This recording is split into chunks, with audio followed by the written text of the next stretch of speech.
Welcome to our channel. Today we how to transfer a domain to Squarespace without downtime, full guide step by step clearly. To transfer a domain to Squarespace without downtime, begin by logging into your current domain registrar's account. Locate the domain you wish to transfer.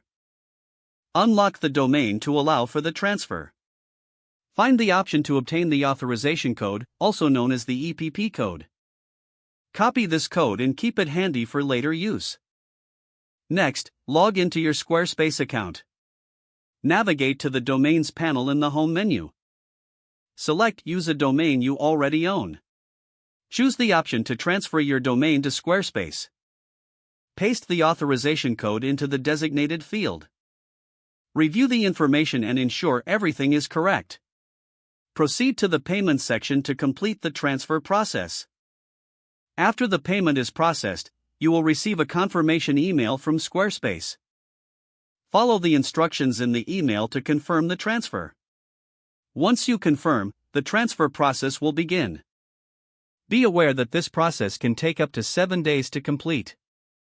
During this time, ensure that your current website remains active. To prevent downtime, configure your domain's DNS settings before the transfer is fully complete. Maintain your old domain registrar's settings until after the transfer is finalized. After the transfer is complete, double-check your domain settings in Squarespace. Ensure that your website is fully functional and live. If you face any issues, refer back to Squarespace support resources for troubleshooting. If the page does not load, refresh the browser or try again in a private or incognito window. Make sure you are using the correct email address, then retype it carefully to avoid small typos. If your password is not accepted, use the reset option and create a new strong password you can remember. Check your spam folder for verification or security emails, then complete any requested confirmation steps.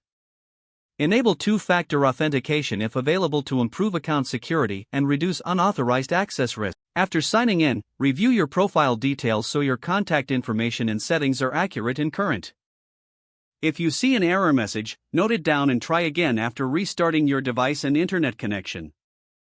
Don't forget to like this video and subscribe to our channel for more step-by-step tech guides.